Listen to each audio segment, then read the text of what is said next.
political party. Because why I ask this question is, if you see what has been happening recently in the Nigerian political landscape, people like some of the 2023 presidential big names like Atiku, like Peter Obi, like Malam Nasiru El-Rufai and co. You could see like how those popular political parties are interlinked by their activities. And why I'm asking this question is I want to lead us into two particular areas of conversation. One, what is the transformation's position on the recent coalition, the ADC, where all these Labour Party, PDP, APC guys have come together to put together the ADC. That is one. Secondly, what is your relationship with the most popular, I would say, most popular political movement in Nigeria, the Obidient political movement? What relationship does your group have with these two areas? All right, okay. So one after the other. So in terms of the ADC, so if you had paid attention to what I said initially when I was talking about the reasons for forming the transformation, is that among all the political parties in Nigeria, there's no distinction between them. These political parties in Nigeria are just anything but different. They are all the same. What they are after is political power, and political power for power's sake and nothing more. So, ADC, as far as I'm concerned, is not different from APC.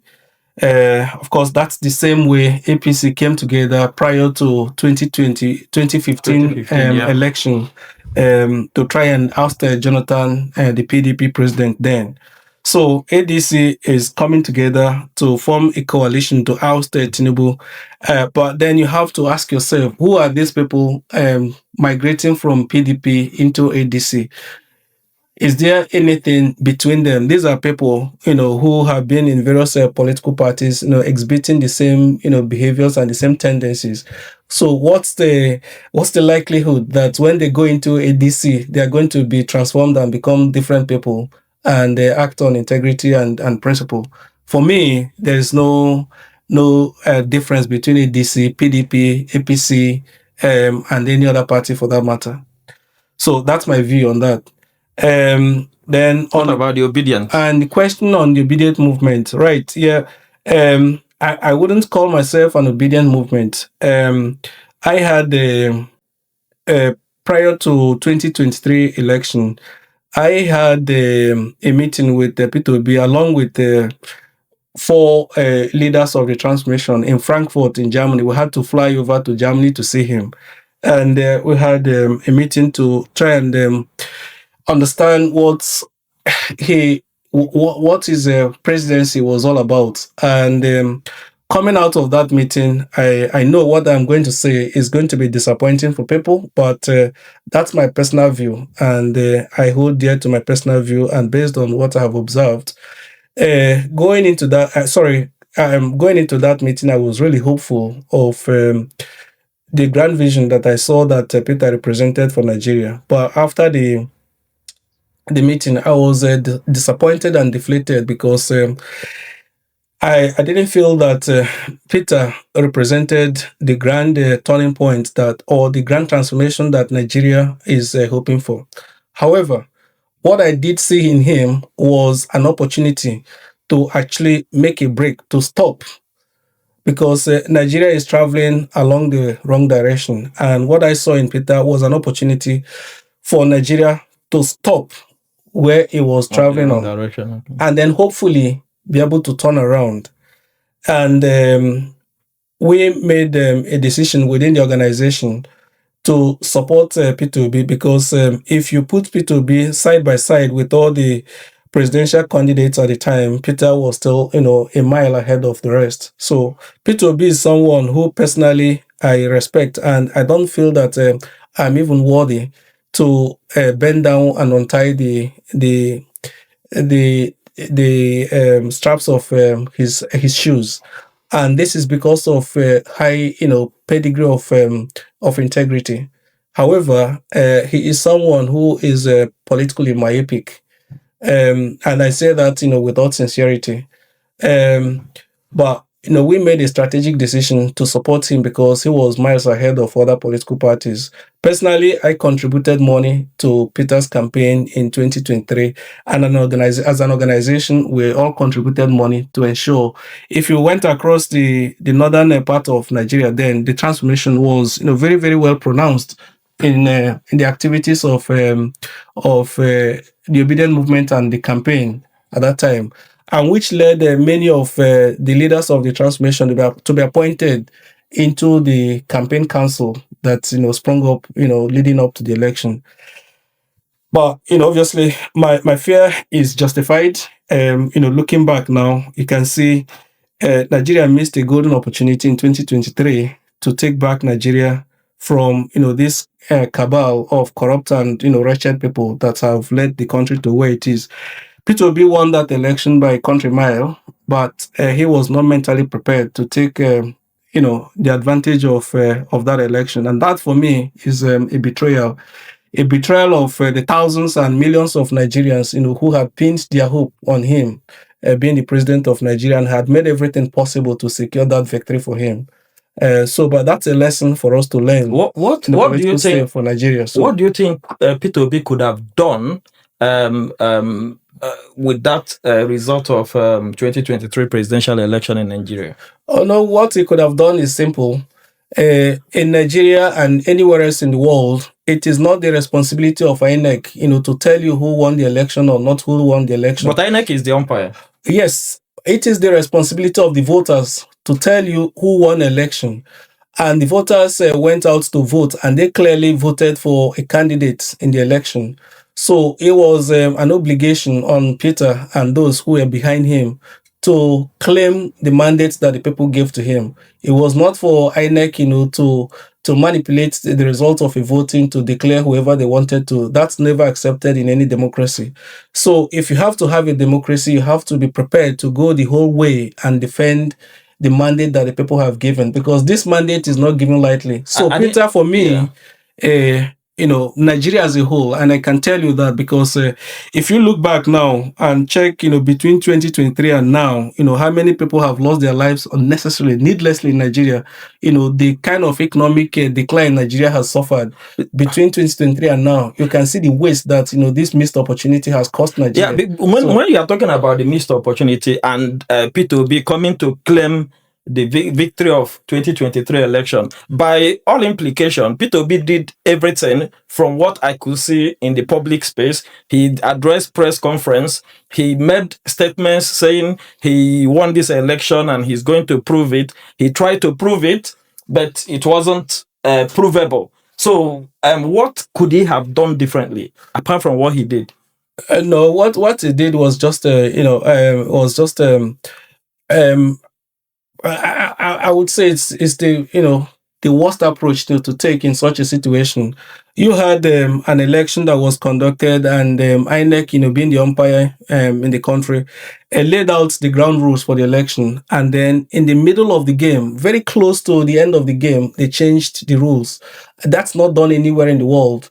Peter Obi could have come out vehemently and denounced what INEC had done, because that was when they denied him, despite all the atrocities, all the crimes that were committed during the election itself. He still came out as the winner of that election, and INEC blatantly changed the rules, towards the end of the game, and then he allowed that to pass. How could you, when you, and that's what I talk about, being someone of with foresight and having the mental capacity to be able to process the political information before you. How could you, given the state of Nigerian nation today, expect that a government that controls the military, a government that controls the police, a government that controls the judiciary, government that controls everything, you would go to court and then the court will pronounce you the winner with what evidence? So that for me, is one of the worst decisions he could have made in his political career. And frankly, as you can see, it cost Nigeria a whole lot. And you've seen the consequence personally for him now in politics. He's in Labour Party, he's in ADC. He's everywhere, and he's nowhere. Do you not think that the problem is Nigeria itself? Yeah, I was going to come to that. Nigeria, because you have rightly pointed out, how do you think a government that controls A, B, and C would give him that in the judiciary? So do you not think that the problem is the structure that Nigeria has? Yeah, the problem is structure, right? Yes, but at the same time, power resides in people. And I will tell you this, because I was very critical of him as well in the lead up to that election, and I'm also critical of him now for good reason. And if he came out today as a candidate against this contesting people, I would still support him, because he's the better candidate, or the best candidate among all the people I have seen so far. But that's not taking away, the fact of the matter. The fact of the matter is that he's acutely politically naive, because power belongs to the people. You can see in the lead up to the election in 2023, he was going to Wiki. I think he went to Port Harcourt, and I can't remember how many times he went. Uncountable times. And was taking pictures with Wiki and Okeze Bazo and the governor of Makinde and the governor of Ogwa Enugu State, Ogwanya, and governor of Benue State, at the time. I think they christened themselves the G5, for whatever reason. And this was at a time when, he should have understood that Nigeria wanted a break from this, very wretched past. And these are the people who have been holding our neck down, and you're still cavorting with them in the hope that they would give you victory. At the end of the day, it was not these people. These were the people who did everything they could within their power, right, to frustrate the election for him. But Nigerians, ordinary Nigerians like you and I, took the risk, made everything possible to make him win. When you're a political leader, when you're a political leader, you assume a lot of responsibility. You don't just think about yourself.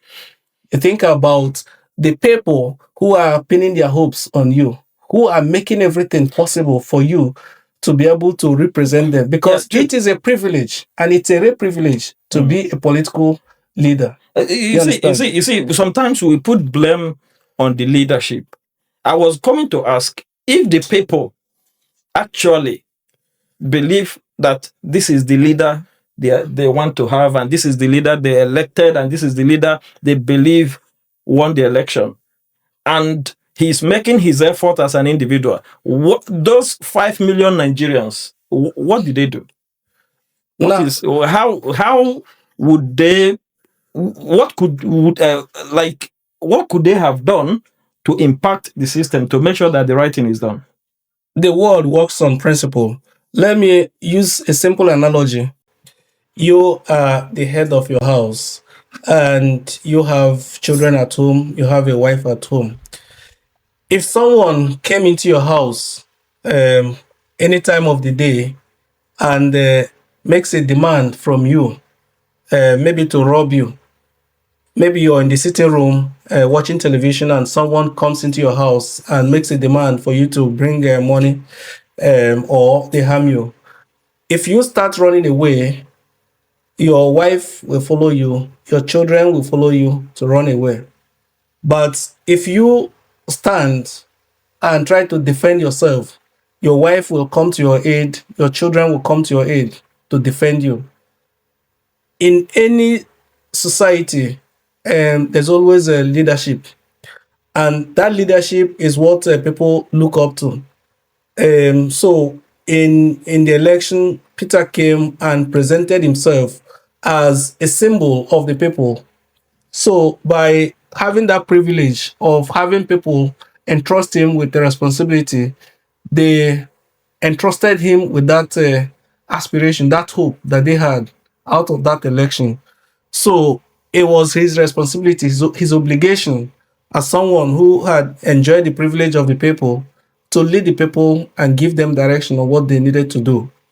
anyone coming to defend him would have been an abrogation of his authority. But people, obviously did not do because they did not get the signal to. And I'm not saying that people should have come and started killing people. But what I'm saying is he would have made a very firm demand of what he wanted out of that election. Peter Obi has always made demands of what he wants. Like if you look at his antecedent during when he was prior to becoming the governor of Anambra State, he has always utilized the judiciary to get his political position in the right place for him. So if people knew his antecedent in this area, that no matter how things goes, he would get it through the judiciary. Don't you think they believed him because he believed that the judiciary will do justice to the process? And that's is that a political naivety that I talked about? Because when you're the governor of a state, it's quite different from trying to become the president of a country of 300 plus ethnic groups, 36 states plus the Federal Capital Territory. So a state in Nigeria is not the same character in complexion and complexity with the federal government. In a state, you can exert some influence on the judiciary to be able to get justice if you have the wherewithal within that state. But in Nigeria, as a federation, it's an entirely different ballgame. And and Peter Obi knew, and those around him knew at the time that the judiciary in government in Nigeria, at the federal level, at the Supreme Court, the Court of Appeal, and the Federal High Court are really not independent as we would expect them to be. It was pointless going to pinning all the hope of all the millions of people who voted for you on trying to retrieve your mandate from the judiciary. So you said that you can influence judiciaries in the state. At the same time, what I mean is, yes. When I say influence, yes, I don't mean trying to materially influence them. When I say you can influence judiciary in the state, I don't mean materially influencing judiciary, but you can exert your influence to be able to get justice at the state level.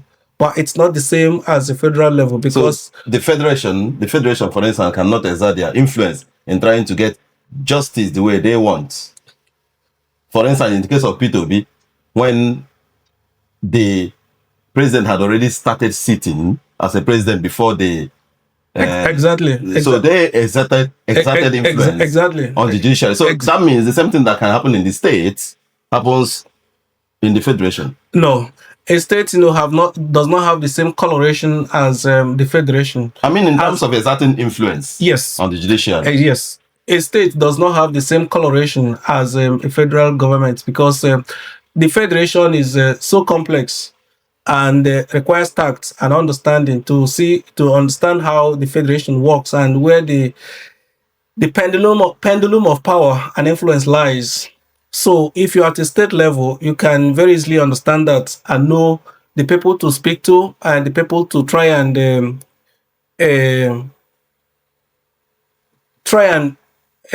influence to be able to get justice in the state. But it's not the same at the federal level, because the various forces that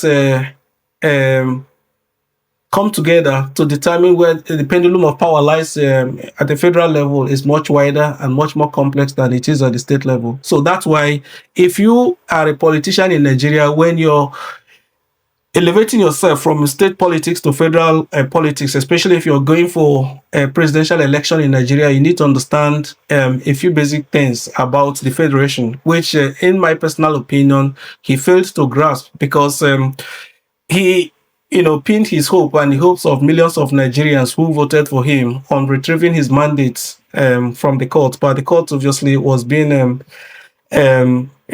as we know, influenced by other certain powers within the federation. So you earlier referred us to your online address where some of your documents, some of your resources are. And I had the benefit of looking at it before we started this. And I read where you said your twin tools, the transformation, the Green Manifesto, and the Constitution. Yeah. So when you talk about the Constitution, what do you mean? Well, personally, I believe that Nigeria deserves a new constitution. And the reason Nigeria deserves a new constitution is because there's a lot of deficiencies in the current constitution that we practice in the country. And you can see that, the way Nigeria is playing out.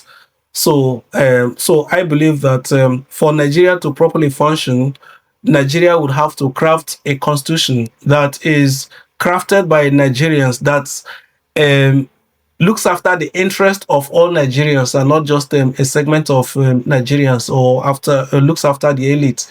It needs to be able to look after the interest of the majority of Nigerians. So personally, I believe Nigeria deserves a new constitution. However, I would say that at this point in time, we don't want to put the cart before the horse.